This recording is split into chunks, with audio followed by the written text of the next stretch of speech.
Leukaemia, जिसे हम blood cancer कहते हैं, इसमें हम ग्रेडिंग शब्द यूज नहीं करते जैसे दूसरे सॉलिड ट्यूमर सब होती है, इंक्लूडिंग लिम्फोमा, उसमें हम हाई ग्रेड लो ग्रेड कहते हैं।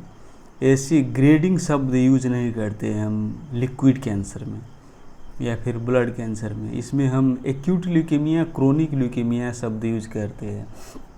और जो एक्यूट ल्यूकेमिया होती है वो हाई ग्रेड होती है, और क्रोनिक ल्यूकेमिया होती है वो लो ग्रेड होती है।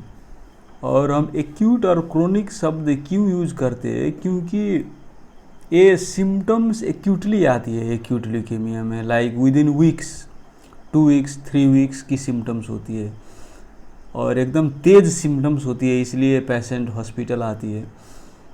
लेकिन क्रोनिक ल्यूकेमिया में मंद मंद सिम्टम रहती है, पेशेंट इग्नोर करता रहता है, फैटिग रहती है, थकान जैसे महसूस होती है, पेशेंट उसे इग्नोर करता है, बाद में आता है, बरसों से सिम्टम्स है, हल्की हल्की सिम्टम्स रहती है, तो उसे क्रोनिक सिम्टम्स रहती है, इसलिए हम उसे क्रोनिक ल्यूकेमिया कहते हैं।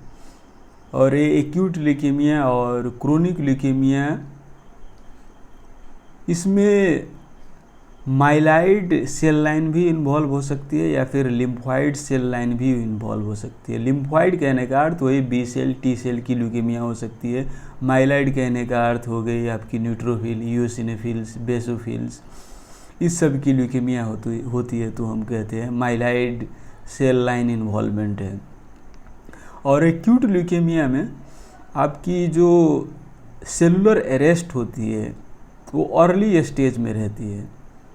जैसे आप जानते ही है कि कोई भी सेल हो, जब बोन मैरो से वो बनती है तो डिफरेंट स्टेजेस होकर गुजरती है। मैच्योर सेल बनने की जो प्रक्रिया है वो डिफरेंट स्टेज की थ्रू जाती है, और एक्यूट ल्यूकेमिया में अर्ली स्टेज में जो होती है वहीं पर वो अरेस्ट हो जाती है और वहीं से वो डिफ्रेंशिएट नहीं कर पाती है। तो जितने अर्ली स्टेज में वो अरेस्ट होगी सेलुलर डिफ्रेंशिएशन, उतनी क्या होगी कि जब मैच्योर होती है तब ना उसमें फंक्शन आती है। जो न्यूट्रोफिल का काम क्या है, बैक्टीरिया सबको मारना, वो सब जो फंक्शन है वो जितने मैच्योर होगा उतने उसमें वो फंक्शन आती है, वही मैच्योर वाली में फंक्शन नहीं रहती है। तो जब सेल अर्ली स्टेज में अरेस्ट होती है तो उसमें ज़्यादा फंक्शन नहीं होती है, इसलिए वो सिम्टम जल्दी आती है।